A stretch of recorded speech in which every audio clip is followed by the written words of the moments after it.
यूं तो city of Joy कहे जाने वाले कलकत्ता का इतिहास हजारों साल पुराना है, लेकिन हावड़ा ब्रिज की बात किए बिना इस शहर की कहानी पूरी नहीं होती। हुगली नदी पर बना हावड़ा ब्रिज कलकत्ता और हावड़ा को आपस में जोड़ता है। करीब 2300 फीट लंबे इस पुल में 26,500 टन स्टील का इस्तेमाल किया गया है, लेकिन इस पूरे ब्रिज में एक भी नट बोल्ट ही नहीं है और ना ही नदी के बीच बना कोई पिलर है, बल्कि हुगली नदी पर बना ये ब्रिज सिर्फ किनारे पर बने 2 पिलर्स पर ही टिका हुआ है। हावड़ा ब्रिज को कलकत्ते की शान कहा जाता है, क्योंकि इस ब्रिज ने आजादी की लड़ाई भी देखी है और द्वितीय विश्व युद्ध में आसमान से गिरते बमों का भी सामना किया है। लेकिन जहां बम इस ब्रिज का कुछ नहीं बिगाड़ पाए, वहीं उसे पान मसाले खाने वालों ने थूक थूक कर आधा कर दिया। लेकिन कैसे? क्यों कहा जाता है इस ब्रिज की भी एक चाबी है जो आज तक अंग्रेजों ने हमसे छुपा कर रखी है? और आखिर क्यों हावड़ा ब्रिज को हर रात बंद कर दिया जाता है? और अगर किसी दिन ऐसा नहीं हुआ तो क्या 80 सालों से कलकत्ता की पहचान बना रहा ये ब्रिज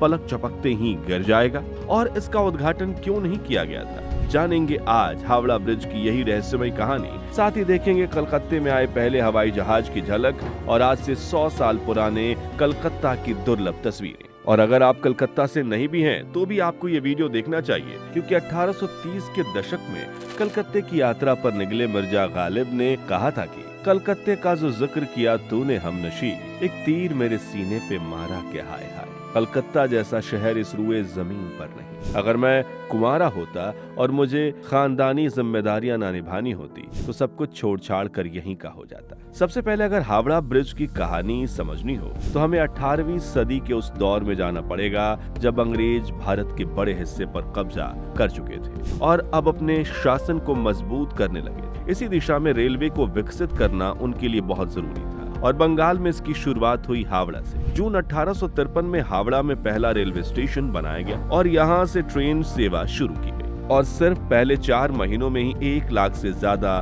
लोगों ने ट्रेन की यात्रा की। उस समय भारत से विदेश जाने वाले अधिकतर लोग कलकत्ता से जहाज पकड़ते थे, इसलिए हावड़ा स्टेशन धीरे धीरे यात्रियों का सबसे बड़ा केंद्र बनता जा रहा था। हावड़ा और कलकत्ता को उस समय जुड़वा शहर कहा जाता था, क्योंकि दोनों के बीच सिर्फ हुगली नदी का फासला था, लेकिन इस दूरी को पार करना आसान नहीं था। लोगों को नाव से नदी पार करनी पड़ती थी, यही सबसे बड़ी समस्या खड़ी होती थी।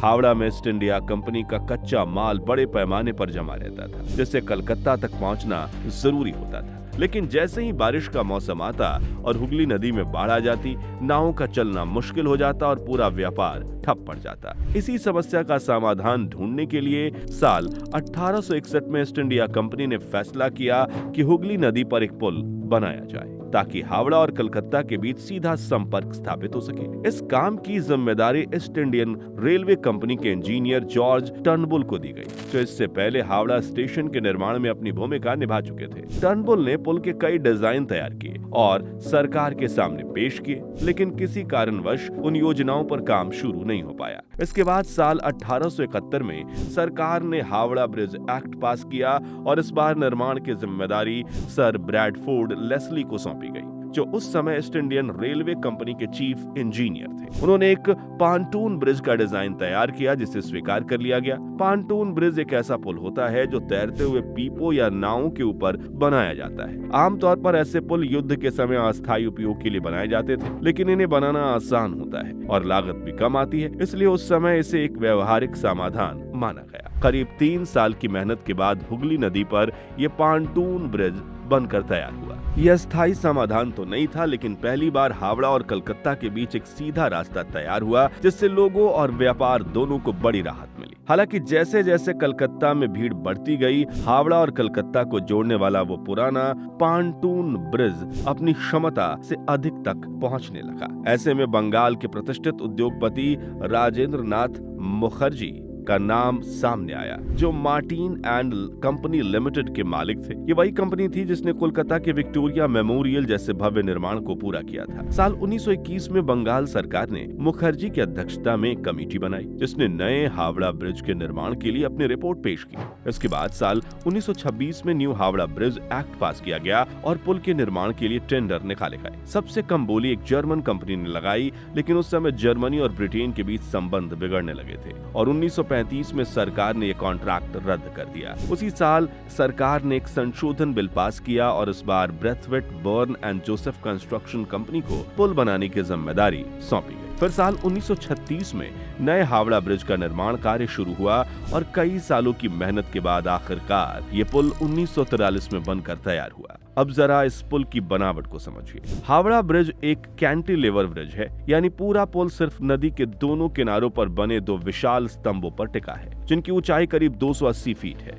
इन दोनों स्तंभों के बीच की दूरी लगभग 1500 फीट है और हैरानी की बात यह है कि नदी के बीच में इसका कोई सहारा नहीं है। इस पुल की एक और खास बात यह है कि इसे बनाने में एक भी नट बोल्ट का इस्तेमाल नहीं किया गया। इसके बजाय लोहे के हिस्सों को जोड़ने के लिए रिवेट्स यानी धातु की कीलों का इस्तेमाल किया गया था, जो उस समय की इंजीनियरिंग का अद्भुत उदाहरण था। हावड़ा इस पुल को बनाने के लिए करीब 26,000 टन स्टील की जरूरत थी, लेकिन 1939 में जब द्वितीय विश्व युद्ध शुरू हुआ तो ब्रिटेन ने स्टील बंद कर दिया भेजना। ऐसे में टाटा स्टील ने करीब 23,000 टन स्टील का सप्लाई किया, जिससे इस पुल का निर्माण संभव हो पाया। जब ये पुल बनकर तैयार हुआ तब इसकी लागत करीब 2.5 करोड़ रुपए थी और उस समय ये दुनिया का तीसरा सबसे लंबा कैंटिलीवर ब्रिज था। लेकिन हैरानी की बात यह है कि इसे बिना किसी बड़े समारोह के चुपचाप जनता के लिए खोल दिया गया। ना कोई उद्घाटन हुआ, ना ही अखबारों में इसकी खबर छपी। उस समय हालात कुछ ऐसे थे कि अंग्रेज कोई जोखिम नहीं लेना चाहते थे। दिसंबर 1941 में पर्ल हार्बर पर हमला हो चुका था।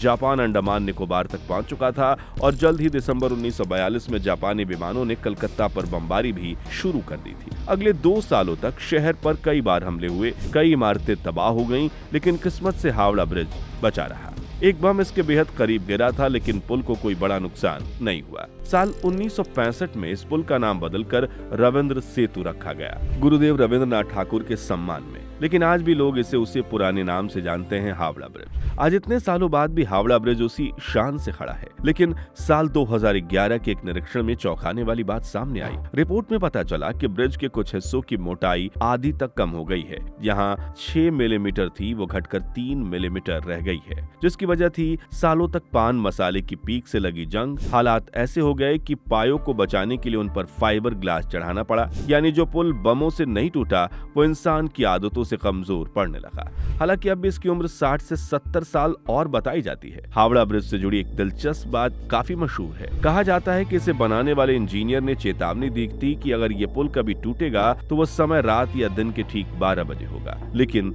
उन्होंने ये नहीं बताया कि दिन के 12 बजे या रात के। इस वजह से लोगों के बीच ये मान्यता फैल गई कि 12 बजते ही ब्रिज को कुछ देर के लिए बंद कर दिया जाता है। हालांकि इस बात का कोई आधिकारिक प्रमाण नहीं मिलता, लेकिन कहानी आज भी लोगों के बीच जिंदा है। इसी वजह से जब भी 12 घड़ी पर बजते हैं तो हावड़ा ब्रिज को कुछ देर के लिए बंद कर दिया जाता है। इसी तरह एक और रहस्य की चर्चा होती रहती है। इस ब्रिज की एक चाबी है जिसे अंग्रेज अपने साथ ले गए। कहा जाता है कि उस चाबी से ब्रिज को बीच से खोला जा सकता है ताकि बड़े जहाज आसानी से गुजर सकें, लेकिन सच ये है कि इसका भी कोई पुख्ता सबूत नहीं है। फिर भी ऐसी कहानियां इस पुल को और भी रहस्यमय बना देती हैं, जैसे ये सिर्फ एक ब्रिज नहीं बल्कि अपने भीतर कई अनसुनी कहानियां समेटे बैठा हो। चलिए दोस्तों, अब हावड़ा ब्रिज से आगे बढ़ते हैं और चलते हैं कलकत्ता के उस ऐतिहासिक पल की ओर जब इस शहर ने पहली बार आसमान में उड़ते एक हवाई जहाज को देखा था। ये जो दुर्लभ फुटेज आप देख रहे हैं, ये करीब 100 साल से भी ज्यादा पुरानी है। साल 1917 के आसपास की, जब इंग्लैंड से उड़ान भरकर एक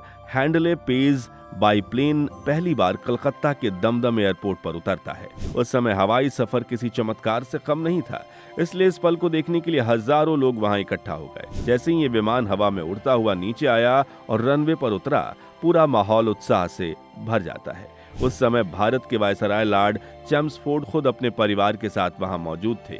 उनके अलावा कई ब्रिटिश अधिकारी और उनके परिवार भी इस ऐतिहासिक क्षण के गवाह बनने पहुंचे थे। लोगों के चेहरे पर एक अलग ही उत्सुकता दिखाई देती है। कोई दूर खड़े होकर इस विमान को निहार रहा है तो कोई पास जाकर उसे करीब से देखने की कोशिश कर रहा है। उस दौर में ये सिर्फ एक मशीन नहीं थी, बल्कि एक नई दुनिया की शुरुआत थी। आज के विशाल विमानों के मुकाबले ये विमान काफी छोटे होते थे और इनमें बहुत कम लोग यात्रा कर पाते थे। उस समय हवाई सफर करना किसी के बस की बात नहीं थी। ज्यादातर राजा महाराजा, बड़े व्यापारी या अंग्रेज अधिकारी इसमें सफर कर पाते थे। और सबसे दिलचस्प दृश्य ये कि लैंडिंग के बाद इस विमान को लोग खुद धक्का देकर सुरक्षित जगह पर ले जाते नजर आते थे। दोस्तों, अगली दुर्लभ फुटेज सन 1970 की है, जिसमें एक तरफ ऊंची ऊंची इमारतें दिख रही हैं तो दूसरी तरफ कच्ची छत वाले घर।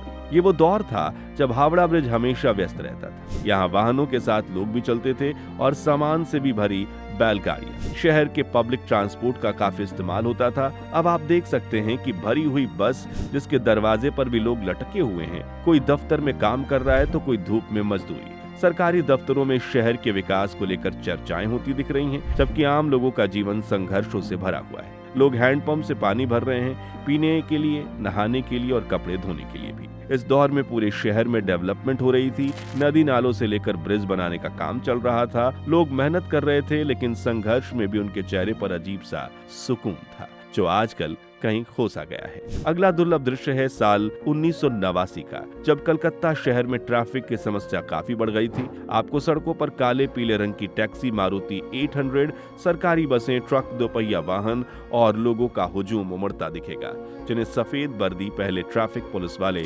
संभालते दिख रहे हैं। अगली फुटेज है सन 1990 की, जब कलकत्ता की सड़कों पर ट्राम चलती थी, और न सिर्फ सड़कों पर बल्कि हावड़ा ब्रिज पर भी। बल्कि ब्रिज पर इतनी भीड़ रहती थी कि गाड़ियां अक्सर इन ट्राम्स की धीमी रफ्तार को ओवरटेक करते हुए इनसे आगे निकल जाती। खैर, आज के लिए बस इतना ही। अगर आप कलकत्ता के इतिहास के बारे में और जानना चाहते हैं तो आप सीरीज का पार्ट 1 जरूर देखिए, लिंक डिस्क्रिप्शन में है। खैर, आप ये वीडियो कौन से शहर से देख रहे हैं और आपको कलकत्ता का वो सुनहरा दौर कैसा लगा, कमेंट्स में बताइए। ये वीडियो अच्छा लगा हो तो इसे लाइक और शेयर करके 21,000 लाइक्स जरूर करवा दीजिए, और ऐसे ही दिल छू लेने वाले वीडियोस के लिए हमारे चैनल को सब्सक्राइब करके पास वाली घंटी जरूर बजा दीजिए। जय हिंद, जय भारत।